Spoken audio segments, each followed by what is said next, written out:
Hello everyone, welcome back to my channel History with Preet. Today we are going to discuss class 12th history chapter 2 King's Farmers in Town. आज हम लेके आए हैं आपके लिए 3 mark के important questions. Yes, 3 mark के important questions. अगर आप पढ़ना चाहते हैं हिस्ट्री चैप्टर वाइज के अकॉर्डिंग और पढ़ना चाहते हैं हिस्ट्री इंपॉर्टेंट क्वेश्चंस के, तो इस वीडियो को ज़रूर देखिए. इस वीडियो को एंड तक देखिए, तब आपको समझ आएगा कि एक्चुअली में हमने 3 मार्क के कौन कौन से क्वेश्चंस आपके लिए लेके आए हैं. तो स्टार्ट करते हैं without wasting our time. Discuss the notion of kingship that develop in post Maurya period. मतलब आपको क्या बताना है? पोस्ट मौर्य पीरियड बताना है. अब जिस भी स्टूडेंट्स ने मेरी मौर्य सीरीज़ वाली वीडियो नहीं देखी तो प्लीज़ इससे पहले वाला पार्ट ज़रूर देखें, जिसके अंदर मैंने आपको महाजनपदास और मौर्य एडमिनिस्ट्रेशन समझाया हुआ है. आज हम कर रहे हैं पोस्ट मौर्य. इसका मतलब पूरा मौर्य एम्पायर ख़त्म हो चुका है. हम पढ़ चुके हैं चंद्रगुप्त मौर्य के बारे में, उनके मौर्य एडमिनिस्ट्रेशन के बारे में, और आज हम डिस्कस करने वाले हैं अपना पोस्ट मौर्य एडमिनिस्ट्रेशन. तो अब पोस्ट मौर्य एडमिशन का क्या मतलब है मैडम? तो पोस्ट मौर्य एडमिनिस्ट्रेशन का मतलब बेटा ये है कि आपका मौर्य साम्राज्य पूरा खत्म हो गया, मौर्य एडमिनिस्ट्रेशन पूरी तरीके से एंड हो गया, और अब हम पढ़ने वाले हैं नए एडमिनिस्ट्रेशन के बारे में, मतलब नए लोग जो सीट पे बैठे. तो देखिए कौन कौन बैठा. डेक्कन वाली साइड, मतलब आपके साउथ वाली साइड, नया किंगडम साथ में सीट पे बैठे. कौन? चोलास, चेरास और पांड्यास. इसका मतलब पूरा मौर्य एडमिनिस्ट्रेशन खत्म हो गया और सीट पे कौन बैठ रहे हैं बेटा? चोला, चेरास और पांड्यास. और ये कहाँ बैठ रहे हैं? सारी आपकी तमिल कंट्रीज में, मतलब आंध्र प्रदेश, केरला और तमिलनाडु. इन तीनों जगहों पे ये लोग बैठे हैं, चोलास, चेरास और पांड्यास, है ना. फिर हम बात करते हैं नए पार्ट की, मतलब सतवाहंस. अब सतवाहंस कहाँ बैठे हैं? सतवाहंस आपके अप्रॉक्सीमेट सेंट्रल इंडिया में बैठे हैं. फिर बैठे हैं आपके शाकास. तो ये छोटी छोटी लाइन्स हैं, ये आपको पता होना चाहिए. जब मौर्य एडमिनिस्ट्रेशन एंड हुआ, जब मौर्य एडमिनिस्ट्रेशन खत्म हुआ, तो कौन कौन लोग सीट पे बैठे, है ना. तो आपके बैठे चोला, चेरा, पांड्यास. आपके बैठे सतवाहंस, शाकास. शाकास आपके नॉर्थ वेस्ट वाले सब कॉन्टिनेंट्स में बैठे हैं. ठीक है. अब मेन बात करते हैं उन लोगों की जिनके ऊपर ही पूरा चैप्टर आगे चल के बेस्ड है. मतलब बेस्ड मतलब इन्हीं पे ही क्वेश्चन अलग से भी पूछा जाता है. डिवाइन किंग्स कौन है? इसको मैंने अलग से हेडिंग भी दे दी. नहीं तो पोस्ट मौर्य एम्पायर में भी अगर ये आए बेटा, तो आप लिखने के एबल होने चाहिए कि एक्चुअली में पोस्ट मौर्य एम्पायर क्या है या फिर आपके डिवाइन किंग्स क्या है. अब डिवाइन किंग्स का क्या मतलब है? डिवाइन किंग्स मतलब जो अपने आप को सोचते थे कि हमें भगवान ने ही भेजा है. समझ रहे हैं स्टूडेंट्स? डिवाइन मतलब हम डिवाइन ओरिजिन, भगवान ने ही हमें भेजा है और क्या करने? आप सब पे रूल करने भेजा है. तो डिवाइन किंग कौन से हैं मैडम? तो बेटा डिवाइन किंग्स हम दो लोगों को कहते हैं. बेसिकली कुषाण रूलर्स डिवाइन लिंग है, लेकिन इसी में ही हमारा टॉपिक है कुषाणास और गुप्तास. ये दो आगे चल के किंग हुए. मतलब अगर पेपर में आए पोस्ट मौर्य एम्पायर एंड हुआ, तो उसके बाद क्या हुआ? तो जैसे ही पोस्ट मौर्य एम्पायर एंड हुआ, तो पहली आप लाइन लिखेंगे कि रहे चोलास, चेरास, पांड्यास. सेकंड में लिखेंगे सतवाहंस और शाकास. अब तीसरा पॉइंट सबसे ही इम्पोर्टेंट मान लो आप, कि यही मेन इंपॉर्टेंट है, कुषाण और गुप्तास. अब कुषाण कौन है? कुषाण वो लोग हैं जिन्होंने सेंट्रल एशिया से नॉर्थ वेस्ट इंडिया तक रूल किया. अब ये कुषाण है क्यों मैडम? इन्हें डिवाइन किंग क्यों कह रहे हैं? तो एक्चुअली ये अपने आप को देवपुत्र समझते थे. देवपुत्र मतलब अ गॉड लाइक. कुषाण रूलर्स का ये कहना था हमें गॉड ने भेजा है सीधा रूल करने के लिए ही. इसलिए इन्होंने अपना क्या टाइटल रखा? इन्होंने टाइटल रखा देवपुत्र, मतलब सन ऑफ गॉड. ये अपने आप को सन ऑफ गॉड कहते थे. और इन्होंने अपने बहुत बड़े बड़े स्टैच्यूज बनाए, शेराइन्स बनवाई. शेराइन समझते हो ना, क्योंकि जैसे हम गॉड के आगे वर्शिप करते हैं, तो ऐसी शेराइन्स बनाई बहुत बड़ी बड़ी. इनकी शेराइन्स हमें कहाँ मिली है? आपके यहीं मठ मिला है इनका पूरा, मथुरा में, उत्तर प्रदेश में. और ये देखिए, ये अपने आप को क्या कहते हैं? ये अपने आप को कहते हैं सन ऑफ गॉड, मतलब देवपुत्र. तो पहले कौन हो गए? पहले हो गए कुशानास, जो अपने आप को देवपुत्र कह रहे हैं, है ना. और ये अपने आप को टाइटल देते हैं देवपुत्र का, सन ऑफ गॉड का. अब दूसरे कौन है? दूसरे हैं हमारे गुप्ता एम्पायर. अब गुप्ता एम्पायर में क्या खास बात है? एक्चुअली गुप्ता एम्पायर ना सामंत से चलते थे. समझिए, सामंत. इसका मतलब एक अगर किंग सीट पे बैठा है, तो किंग के नीचे कौन है? किंग के नीचे सामंत है. सामंत वो लोग हैं जो आपके लिए आपकी लैंड पे कंट्रोल करेंगे, आपके लिए उस लैंड से टैक्सेस कलेक्ट करके लाएंगे, आपके लिए उस लैंड पे काम करेंगे. तो मतलब गुप्ता एम्पायर एक ऐसा एम्पायर था जिसने पहली बार सामंत का यूज़ करना स्टार्ट किया.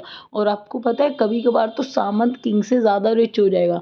और जब कभी सामंत किंग से ज़्यादा रिच हो जाएगा, तो ऑफकोर्स सी बात थी, वो किंग के लिए क्या करेगा? वो किंग को ही सीट से हटा देगा और खुद बैठ जाएगा किंग बन के। तो समझो ये सब चीज़ें भी उस टाइम पीरियड में होती थी। मतलब किंग ने अपने नीचे रखा सामान और उसे बोला टैक्सेस कलेक्ट करो, मेरे लिए काम करो। बट इट कैन बी कि वो सामंत इतना पावरफुल हो जाए, और वो पावरफुल होने के बाद क्या करेगा, वो पावरफुल होने के बाद किंग को ही सीट से हटा देगा और खुद किंग बन जाएगा। It can be a powerful Samant could also become a king. और कभी कभार जो वीक रूलर्स होंगे वो हार जाएंगे और वो बेचारे सामंत और किंग के नीचे आ जाएंगे। अब हिस्ट्री हमें कैसे पता चलती है, हमें कैसे पता चला गुप्ताज एम्पायर के बारे में, है ना, इन लोगों के बारे में। तो आपको पता होना चाहिए गुप्ता एम्पायर ने भी और हमारे कुशाना एम्पायर ने भी, दोनों ने ही अपने टाइम पीरियड में कॉइन्स इंस्क्रिप्शंस छोड़े हैं। बट आप अभी एक इम्पॉर्टेंट लाइन पढ़ने वाले हैं जो कई बार बोर्ड में आती है। जो हमारे गुप्ता रूलर्स हैं उन्होंने इंस्क्रिप्शंस लिखे हैं। अब मैडम इंस्क्रिप्शंस क्या होते हैं, वैसे तो मैंने अपनी लास्ट क्लासेस में आपको बेटा इंस्क्रिप्शंस बताए थे, बट जो मेरी क्लास में न्यू ज्वाइन हुए हैं उनके लिए बता दूं, inscription is a kind of, समझिए आपका रिटन रिकॉर्ड है which was engraved on the hard surfaces. मतलब इंस्क्रिप्शंस कहाँ लिखे गए हैं, इंस्क्रिप्शन हार्ड सरफेसेस पे लिखे गए हैं, जैसे पिलर्स पे, रॉक्स पे, मेटल्स पे। मतलब मैंने कोई भी इंफॉर्मेशन हार्ड सरफेस पे लिख दी और वो सालों सालों तक रिकॉर्ड रही, दैट्स कॉल्ड इंक्रिप्शन। अब मैंने क्यों इंस्क्रिप्शन बताया, एक्चुअली गुप्ता पीरियड के टाइम पे एक बहुत फेमस इंस्क्रिप्शन हुआ है, देखिए। और उस एक मिनट ये अभी बताती हूँ, उस इंस्क्रिप्शन का नाम है प्राग्ञप्राशस्ति। ठीक है स्टूडेंट्स, उस इंस्क्रिप्शन का नाम क्या है, प्राग्ञप्राशस्ति। प्राग्ञप्राशस्ति क्या है, ये इलाहाबाद पिलर पे लिखा हुआ एक इंस्क्रिप्शन है जो कि संस्कृत लैंग्वेज में लिखा है। लिखा किसने है, ये लिखा है हरि सिन्हा ने। किसके ऊपर लिखा है भाई, ये लिखा है समुद्रगुप्ता के ऊपर। अब समुद्रगुप्ता कौन थे मैडम, तो गुप्ता रूलर के सबसे पावरफुल रूलर को समुद्रगुप्ता के नाम से जाना जाता है, समझ रहे हैं? तो गुप्ता रूलर्स ने अपनी हिस्ट्री लिखी, उस हिस्ट्री में एक पर्सन है जिसका नाम है समुद्रगुप्ता। समुद्रगुप्ता ने अपने बारे में इलाहाबाद के पिलर पे, ध्यान से सुनिए, इलाहाबाद के पिलर्स पे अपने बारे में लिखवाया है। उसी को बोला जाता है प्राग्ञप्राशस्ति। इलाहाबाद पिलर पे लिखा है, लिखा किसने है, हरि सिन्हा ने। हरि सिन्हा कौन था, हरि सिन्हा उसी समुद्रगुप्ता के कोर्ट पोएट थे और संस्कृत लैंग्वेज में उन्होंने इंस्क्रिप्शन लिखे। मतलब उन्होंने लिखा किसके बारे में, समुद्रगुप्ता के बारे में। इसी को प्राग्ञप्राशस्ति के नाम से जाना जाता है। अगर ये क्वेश्चन पोस्ट मौर्य एम्पायर आए तो भी आप ज़रूर प्राग्ञप्राशस्ति के बारे में लिखिए, नहीं तो ये मान के चलिए 1 मार्क में आपके फर्स्ट टर्म में, प्री बोर्ड में कहीं ना कहीं ये क्वेश्चन कन्फर्म आपसे पूछ ही लिया जाएगा, है ना। तो प्राग्ञप्राशस्ति और समुद्रगुप्ता, इससे रिलेटेड ये बातें करी हैं हमने। अब बीच में देखिए यहाँ पे 2 फोटोज़ हैं, तो ये मैं आपको दिखा दूँ, ये कुशाना के ही किंग्स के जो कॉइन्स हैं। तो ये कुशाना के ही कॉइन्स हैं जो अभी मैंने टॉपिक पढ़ाया आपको, जो अपने आप को क्या कहते हैं, देवपुत्र, है ना, गॉड लाइक। तो they are something god like, देवपुत्र। और यही वो वाली इमेज है, आप देख सकते हैं, ये वही वाली इमेज है जो हमें कुशाना किंग्स की मिली है मथुरा से।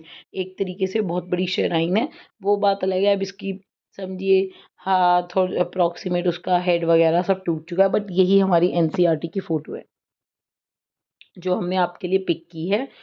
तो मेरी पूरी वीडियोस में सब कुछ एनसीईआरटी फोकस रहता है। अगर जो स्टूडेंट अच्छे मार्क्स स्कोर करना चाहते हैं तो ध्यान रखिए, एनसीईआरटी से बेटर कभी कोई बुक नहीं है और उसी को ही डिटेल में हम एनालाइज करते हैं। नेक्स्ट क्वेश्चन देखिए, to what extent were agriculture practices transferred in the period under consideration. मतलब कौन कौन सी प्रैक्टिसेस होती थी एग्रीकल्चर को बेटर बनाने के लिए उस पीरियड में, या आप सीधी लाइन भी लिख सकते हैं, एग्रीकल्चर प्रोडक्शन को इंक्रीज़ करने के लिए कौन कौन से आपने मेथड का यूज़ किया, अगर मैं सिंपल लैंग्वेज में बोलूँ। और ये एनसीईआरटी की लैंग्वेज है, क्वेश्चन दिया हुआ है एग्जैक्ट एग्रीकल्चर प्रैक्टिसेस बताइए जिससे एग्रीकल्चर चेंज हो गया।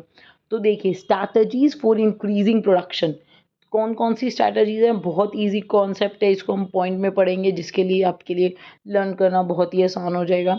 तो देखिए वो कह रहा है, हम सबको पता है गंगा और उसके आसपास के जो एरिया है वो सबसे ज़्यादा फर्टाइल होता है। अगर वही सबसे ज़्यादा फर्टाइल एरिया होता है तो वहाँ पे हम यूज़ कर सकते हैं अपनी स्ट्रैटेजीज, तभी हमारा प्रोडक्शन बढ़ेगा। तो पहली स्ट्रैटेजी क्या है मैडम, तो आप पहली स्ट्रैटेजी याद रखेंगे, आयरन टिप्ड प्लाफशेयर।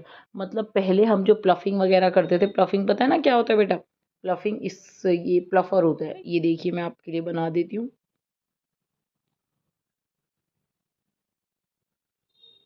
समझ गए होंगे आप थोड़ी बहुत इमेज देख के, ड्राइंग थोड़ी हो सकता है, पर आप इमेज देख के समझ गए होंगे कि मैडम प्लफर क्या एक्सप्लेन करना चाहते हैं, है ना।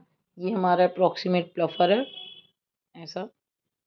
अब पहले ये जो प्लफर होता था ये बेसिकली वुड का बना होता था, और अब हमने क्या लिया, अब हमने लिया है आयरन टिप्ड प्लफ शेयर। तो जब आयरन टिप प्लफ शेयर से करोगे तो बहुत अच्छे से आपकी प्लफिंग होगी, बहुत बेटर होगा। गंगा वैसे ही गंगा के नियर बाय फर्टाइल एरिया है, तो आपका प्रोडक्शन अच्छा होगा। तो पहली हेडिंग क्या हो गई, आयरन टिप्ड प्लफ शेयर, ठीक है।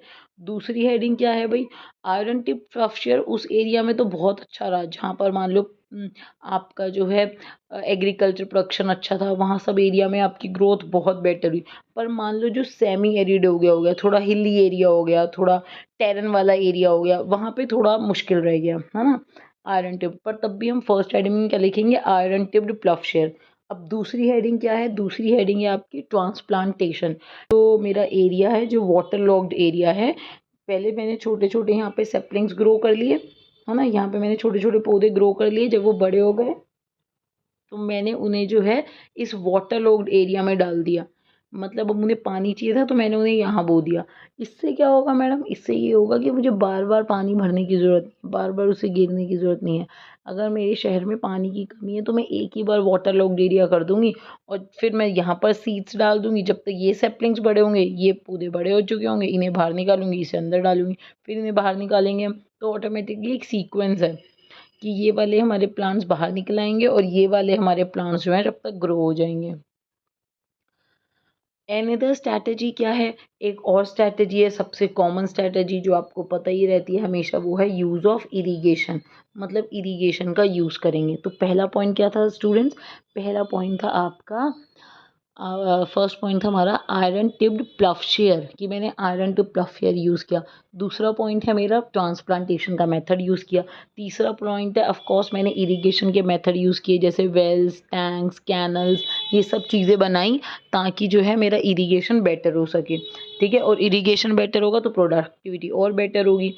तो ये मेरी 3 हेडिंग्स हैं जो आपको समझ आई होंगी। पहला आयरन टिप्ड प्लफ शेयर, दूसरा ट्रांसप्लांटेशन, और तीसरी हेडिंग है हमारी यूज़ ऑफ इरिगेशन।